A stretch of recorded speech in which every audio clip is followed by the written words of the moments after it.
Bagi Ibu dan teman-teman, di sini kami dari kelompok 5 akan mempresentasikan tentang kriptografi. Namun sebelum itu kami akan memperkenalkan diri kami masing-masing. Saya sendiri Ovin Bobalapur. Saya Elizabeth Karisadena. Langsung saja kita akan masuk dalam penjelasannya. Pertama-tama di sini kami akan menjelaskan tentang asal mula kriptografi. Di sini ada 3 poin. Yang pertama itu kriptografi telah ada sejak zaman kuno. Digunakan untuk melindungi pesan penting dari mata yang tidak berbenah. Dan yang kedua,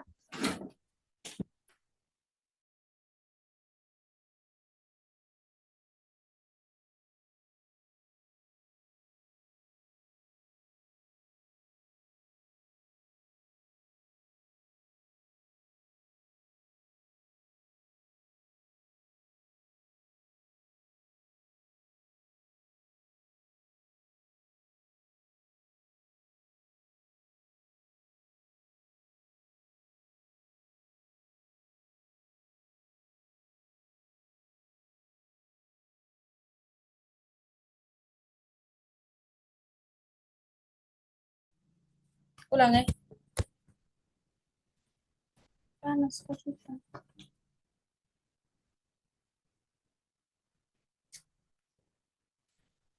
Selamat pagi Ibu dan teman-teman. Kami dari kelompok 5 mata kuliah teori bilangan.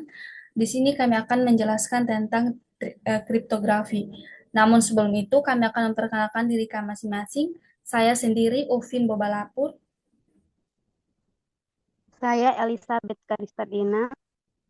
Langsung saja kita akan masuk dalam penjelasannya. Yang pertama, kami akan menjelaskan tentang asal mula kriptografi. Di sini ada 3 poin yang kami akan jelaskan.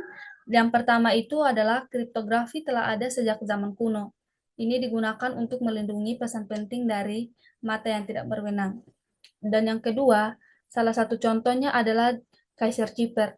Metode substitusi sederhana yang digunakan oleh Julius Caesar ini bertujuan untuk berkomunikasi dengan para jenderalnya.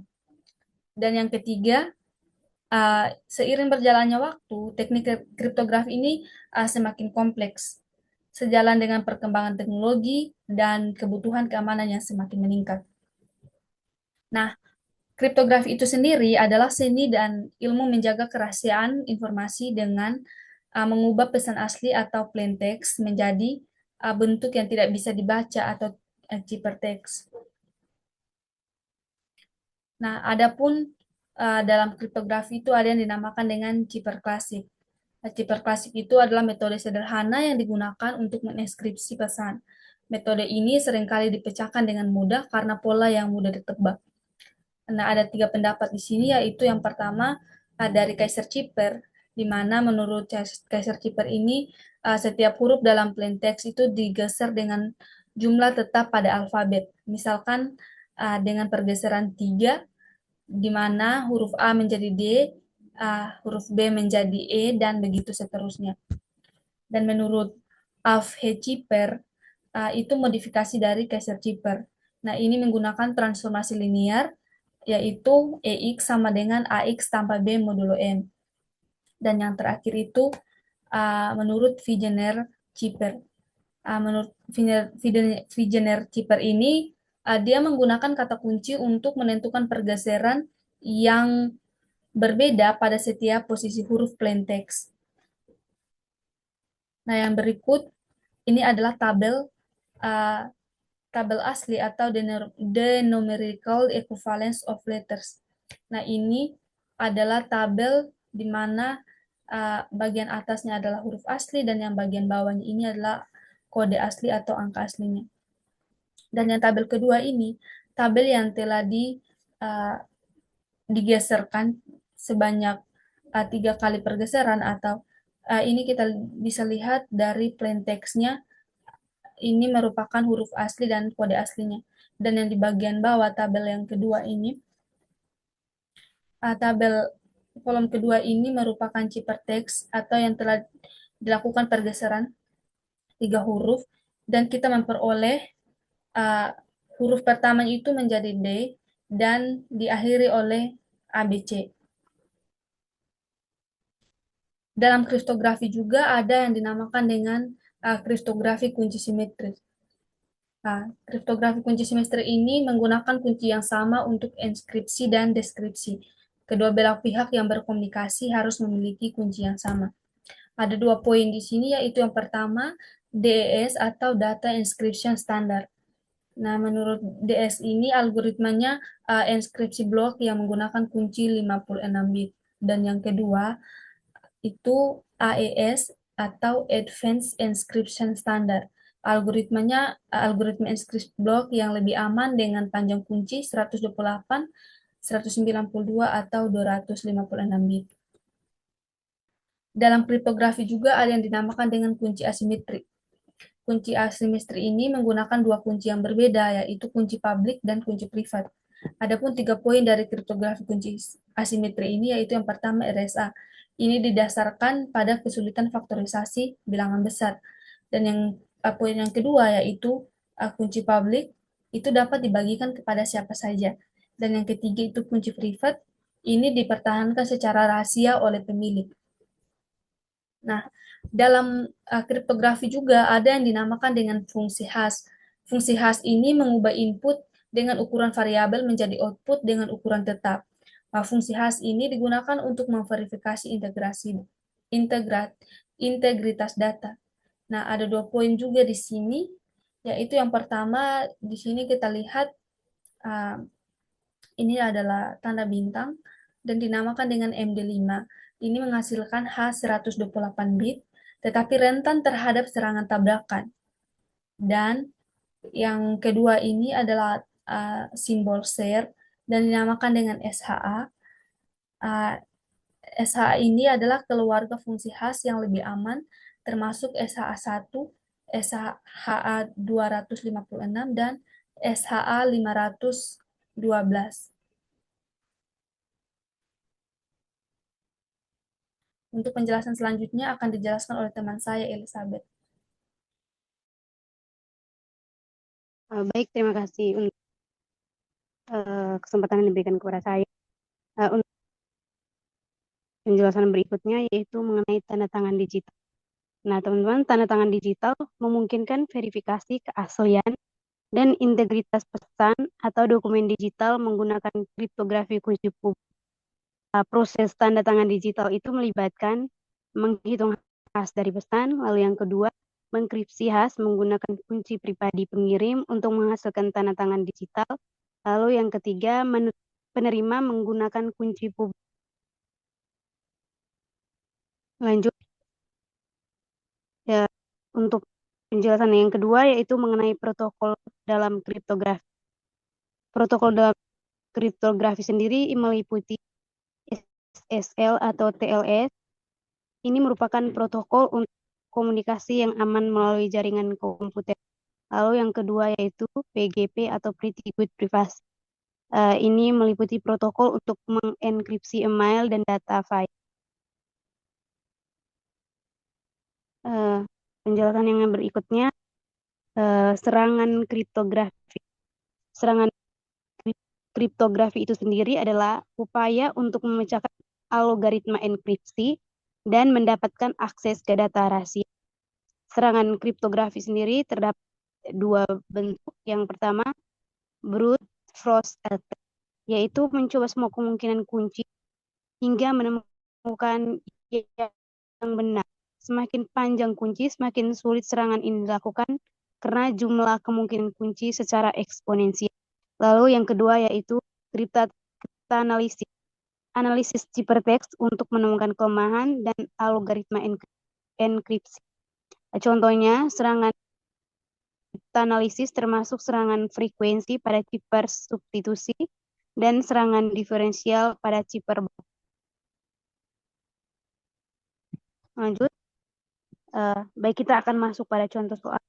Jadi contoh soal yang pertama, dari sini terdapat kalimat saya mahasiswa.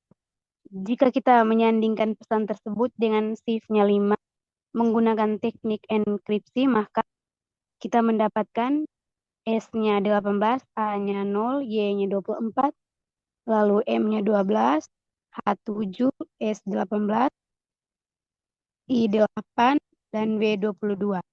Untuk penyelesaiannya, kita menggunakan substitusi ke rumus enkripsi, yaitu dengan rumusnya yaitu C, C apa itu? C kongruen P tambah K modulo N. Lalu kita masuk kepada rumus pengerjaan kalimat pada kalimat mahasiswa. Yang pertama, huruf E.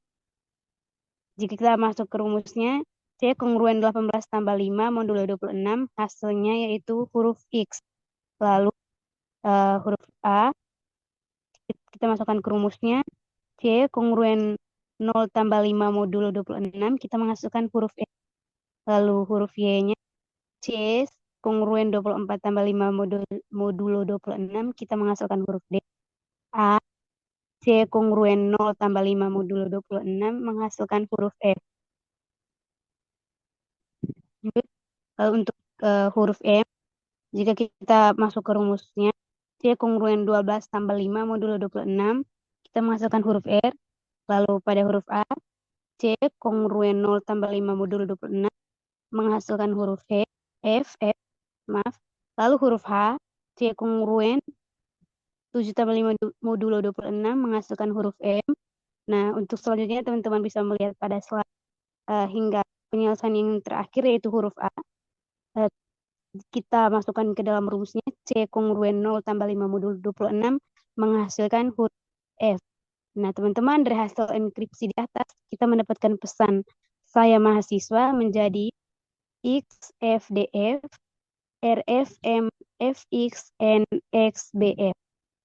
Nah, untuk soal selanjutnya akan dijelaskan oleh teman saya.